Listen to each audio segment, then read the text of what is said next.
Pro Football Hall of Fame announced the nominees for the 2023 class. So there's 129 players. It'll be cut down to 25 semifinalists in November. 15 finalists will get announced in January. James Harrison is among the nominees, your former teammate as well. I know we talked a little bit about this earlier this offseason when the 2022 class got announced. We were trying to predict, okay, who's the next class? I think James Harrison's right there. I don't know that he'll be in first ballot, but I think he's right there. And I know when we talked about this last, Ike, you mentioned how he might not have the pass rushing statistics that, say, a Dwight Freeney or DeMarcus Ware will have, but he wasn't always asked to do that as an outside linebacker in the Steelers system. I mean, former defensive player of the year. Not only do I have sacks and cause havocs, and at the time just knock everybody out I hit because my arms and my shoulders are bigger than your head, I get interceptions as well. Like this is what Deebo does. It's a reason why your nickname is called Deebo, from the movie Off of Friday, where he just Deebo'd and bullied everybody. But he just so happened to be doing that against grown men. So why wouldn't he not? Like we putting a lot of DNs and everybody else who all they had to do opportunity was just go get the quarterback. If we would have asked James Harrison just go get the quarterback, Deebo probably would have had 180 sacks. And that's for real, man. Just go get the quarterback. But our defense require our outside linebackers to cover either in the flats or the hook curls in the middle of the field sometimes. Or sometimes man. You know, so you had to be unselfish playing that coast to bowl defense. But if we just told Deebo just to rush every time, man, Deebo would have smoked that thing. But that's just what it is. So I mean, the fact that he had a historical play in the Super Bowl in Tampa, Super Bowl 43, says a lot. 100-something yards, longest interception in the Pittsburgh Steelers, really in history. Then you mess around and he becomes the defensive player of the year. You know. So a few times he was nominated. He came in second. So his resume speaks for himself, you know. So it just depends on who they want seeing and the way they're looking at it. But if they're looking at it the correct way, they can see James Harrison dominated. He dominated for years. Like every time somebody played the Pittsburgh Steelers, you had to know what number 43 first, which is Troy Polamalu. He already had. But you had to know what number 92 was at. You had to double teams, triple teams. He just because he's built for it tough.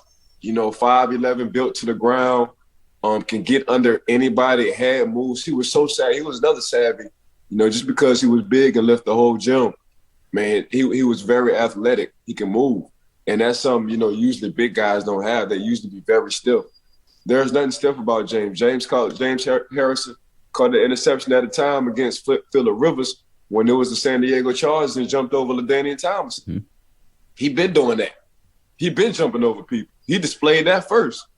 So when you got a guy who 270, man, 280, but athletic as hell, able to jump over a running back because he's trying to tackle him, land on 2 feet and still gain 20 more yards. Come on, man. What y'all talking about? So, yeah, for that Hall of Fame pro class on 2023, if Deebo ain't in it, y'all just don't like the Pittsburgh Steelers. But we always been saying this. Y'all feel like we got too many in there. And Pittsburgh feel like, man, we can't help. We draft and we see talent way better than other people. They can't help it. So, yeah. Ike, I hope the Pro Football Hall of Fame committee just heard your impassioned plea on behalf of your teammate. That was terrific. Yeah, I mean, people always point to the interception in the Super Bowl, one of the most iconic plays in Super Bowl history. Ike, and you were on the field for that play.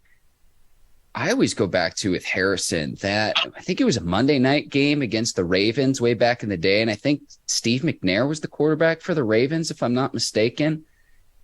Anyways, go back and look up, just Google search James Harrison Ravens. And it's like a very long highlight for one game. And Harrison just absolutely terrorizes the Ravens. It's like another sack, another forced fumble. And I'm watching the clip and it's like, wait a second, is this all the same game? And it is. And that was just his excellence on full display when he was at the peak of his powers. That's another game, I think, too, where it's just like, you could try whatever scheme you want to. You just can't block the man. Yeah, Debo is different. Debo is different, Mark. Like, yeah, Debo is different all the way from the weight room onto the field. I mean, every time we played Cleveland, I remember we played Cleveland, Debo's been in smoke too. Hit Krebs out and hit Colt McCoy out as well. Y'all come get him because Debo didn't hit him. I mean, Krebs tried to do a crossing route. Debo gave him a flipper. You know, they asked, when Krebs woke back up, they asked Krebs where he was at, and he said Alaska. Get his butt up out the game. We in Pittsburgh. Colt McCoy, same time, Colt tried to scramble. Debo hit him. They asked Colt McCoy where he was at. Man, I'm in Australia. Nah, we in Pittsburgh. Get his butt out the game. So that's what Debo used to do. Debo used to hit him so hard. When you ask that question and you say you in a whole other country, but you in Pittsburgh playing, oh yeah, you can't come back in, baby. Man, ain't no way. Ain't no way. Debo used to make grown men snore because he used to hit them so hard, he used to knock them out, and stayed in a whole different country when they in the United States because their brain ain't functioning well at the time. I'm telling y'all, man. Wasn't he the one who told your son Ivan, you need to knock the soul out of the... Not the soul, and my son still remember that to this day. And he won't number like 4 or 5 years old. So, man, Debo different, man. Debo just different, man. But yeah, Hall of Fame, 2023 class inductees, not inductees, everybody who's on the board of inducting these guys. If y'all listening to me about James Harrison, he in there. Yeah, I found that Monday night matchup, November 5th, 2000. This was Harrison's stat line. 3.5 sacks, 6 quarterback hits, 3 forced fumbles, and an interception. Your Steelers beat the Ravens 38-7 that night. One game. Yeah, that honestly, iconically, that game made Debo right there. That was his intro game. That was like Debo, like that game right there solidified James Harrison. Like, yeah, this that guy right there. I mean, I got 3 sacks, 3 forced fumbles, 6 tackles against the Ravens, and that's at a time where us and the Ravens, you talking about a mutual understanding. Like, I hate to use the word hate. Like, I hate y'all. I hate everything about y'all. And the Ravens felt the same way. Oh yeah, we hate y'all too. We hate everything about y'all too. So I mean, looking back at it now, it was all love and respect. But oh my gosh, Mark, when we played the Ravens, just Debo, I don't have courtside seats. I got referee seats. I'm on the field when I hear these hits when we played the Ravens. It's like, oh, this tests your will. Do I really want to be out here? Man, this man trying to take, not only he trying to take my soul, he want me to quit right now. That's how hard we was hitting out there.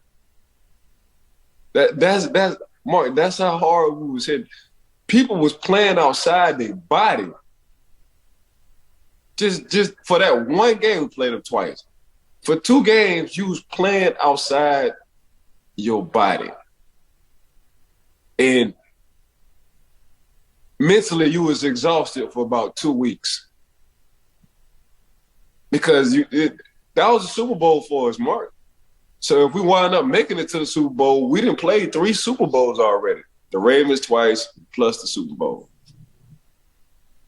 That's how serious it was. And Debo solidified who he was during that game. I remember clearly because Hines Ward was laying linebackers, corners, and receivers out. That's what Hines was doing. On the offensive side, he was looking for him. We said, oh, Debo was doing that on the defensive side. Wardy called himself Wardy. He talking third person, Hines Ward. Wardy was doing that on the offensive side. Just, let's see who can knock the most people out. All right, bet it. All right, bet it. Bet your check. All right, bet your check. I'm telling you. And Hines would get up and smile just like I am right now, as if he did nothing wrong. Smile like he Like, Hines, you just dislocated that man's jaw, and you think that's funny? Yeah. Oh man, I'm glad he's on my team. Exactly. Yeah. Exactly. Mentioning Hines Ward, I think he eventually will deserve to get in as well. I am going to give you my list of 5 that I think belong in the 2023 class. I think Harrison gets there one day as well. But these were the 5, and we talked about this several months back. Joe Thomas, Darrelle Revis, no-brainers to me. They have to go in. If you're going to put Hines Ward in, Torrey Holt deserves to go first. I've got DeMarcus Ware and then Devin Hester. Those are my 5. So again, to recap, Joe Thomas, Darrelle Revis, Torrey Holt, DeMarcus Ware, and Devin Hester. Those are my 5 because you can only take 5 for a Hall of Fame class. Again, I think Harrison will be right there. I think Hines Ward will be right there in future years. But those are my 5. People can roast me all you want to. You make heck of a case for Harrison, but that's just who I've got in next year's class. Yeah, Devin. I mean, Devin for sure gonna slide in there. I mean, he changed the game consistently every year. Every time Devin Hester had the ball in his hand, he was gone. Revis, I mean, just shut down. Come on with the island. You come to this island, all the planes gone. So it's like Gilligan's Island. You know, you come to Revis Island, you ain't getting off that thing. They lied to you. They said they had a resort. Here they said it was a 5-star diamond. It had all the good chefs, and ain't nobody here. It's just Revis. And he ain't serving nothing but locks. That's all they're serving. Clamps and handcuffs. That's what's on the menu. So, yeah, the 5 you name, I'm not gonna disagree with that. But you know, I'm a corner, so I'm always rocking my dog Revis. You know, he was locked down for sure. Go on the island if you want to. You know, in 2 days you're gonna become. If you're going on the island, you're 180 pounds. In 2 days you're gonna be 97 because they ain't doing nothing for you or stressing you out. That's all he doing. You know, you look at that menu say stress because he locking you down. You're looking for something for dessert. Vampire, taking all the blood. So that's what Revis doing, you know. So you want to go to sleep? Sleep in the sand with crabs. Okay. It's gonna be real miserable on Revis. Ain't nothing. Now he'll sell it to you. You know, Revis will sell it to you. The biggest scam ever is going on Revis Island thinking you're gonna have a good time. That's the biggest scam ever. You get on that island, man, ain't nothing on there. Ain't nothing on that island, man. Ain't got no water, ain't got no food, you know. Ain't got nothing on there, man. Just sand and water. And him living in his big house. That boy was locked down city. That boy was like smooth lockdown city for sure. Ike, you make it sound like the infamous Fire Festival. You feel me?